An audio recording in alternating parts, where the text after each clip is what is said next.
Chase Lee Hockey here with the Blue Futon, and out of the theaters, we have a movie called Montana Story. Does this make you want to visit Montana, or be like, nah, fam, that's too cold for me? So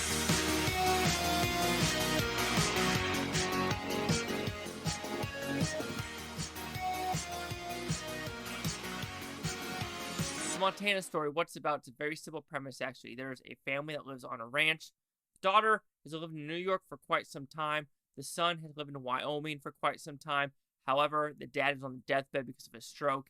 The kids go to the house and they try to make amends with everything that's happened in this family and with the past. So did I like this film? I thought it was a pretty good film. It's a good family drama, good cinematography, good landscaping.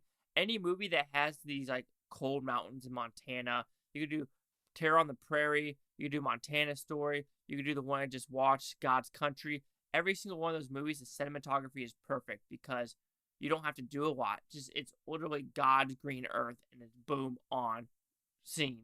So nothing wrong with there. However, something about the story just doesn't click, or the pacing. It's hard to tell when watching this story because it's like it's a good story overall, but I feel like there's missing some punch in this story. So with that, I will give the positives of the movie first. So some of the positives of the movie is the acting. Everyone acting in this movie does extremely well. Brother and sister, the Native Americans in this movie, the nurse from Kenya. Everyone does a fantastic job with what they're supposed to portray. Nothing wrong with anything given on those performances. Also the cinematography, the look of the film.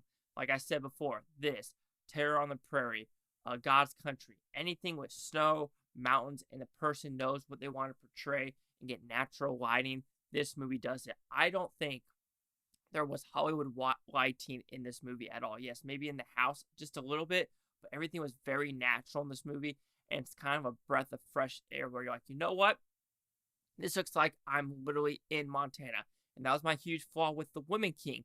That just felt very Hollywoodized. And like, oh, that's Hollywood lighting. That's Hollywood lighting. That's not as natural as it should be. This was a very natural movie, and it's kind of refreshing to watch a movie like this. It is a great package overall. Even though you get a good package in the mail, you see some dents in the box. I think this is the best way to say this movie. So some of the negatives, I think, is the story. I understand what it's trying to do with the past and the trauma of the daughter as well as the son. However, which I understand that completely. However, there is some backstory characters. There's a Native American friend, I believe, named John. It felt like he was predominant in the beginning, but he kind of disappears and only comes back at the end. I feel like his character should have done a little bit more, as well as because the daughter said something about on a phone saying you shouldn't deal with people like that, like father was into. So I was like, okay, where's that going to come back into in the story? And it really doesn't. Also, the nurse from Kenya, I think he does a great job, but I feel like also with him, they could have fleshed out a little bit more about why he's there, his background. They did a little bit of background with him, but I would have asked for a little bit more. But hey, I understand. He's just a background character. He's not supposed to be the forefront of the story. Also, I'll say one thing with the daughter's acting are some of the lines did feel a little bit off-putting, or I want to say out of character, because how she starts in the beginning and then flushes out, some things just don't match. It was like, okay, I understand why you're mad here and mad here, but this dialogue here doesn't match the overall arch of her beginning to end of closure. So overall, I think Montana Story is a great package, and it is giving the audience everything it needs to. Great looking movie, great directing, great acting, great natural movie. It's just very relief to watch a movie like this. However, I do think some of the story and pacing just isn't up to par. It's about an hour and 51 minutes. Even though I said I would like to see some more story from Kenya and this John character, the Native American friend, maybe add them a little bit more to the story and minus some of the dialogue or just the quietness of the movie, because there's a lot of scenes where someone's just playing guitar or someone's killing a chicken.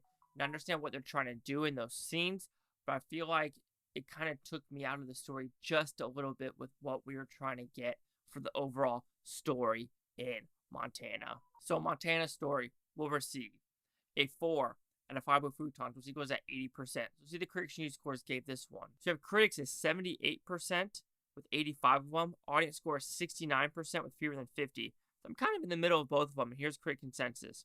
Montana Story takes a gut-wrenching look at family trauma, brought brilliantly to life by Haley Lou Richardson and Owen. Teague. Teague. I'm pretty sure I said that completely right. It says it came out in 2021. No, it came out May 2022. So yeah, Montana story. Have you seen it? Do you have a story in your state? 69, 87, 80. Chase out with the Blue Futon. Like, comment, subscribe.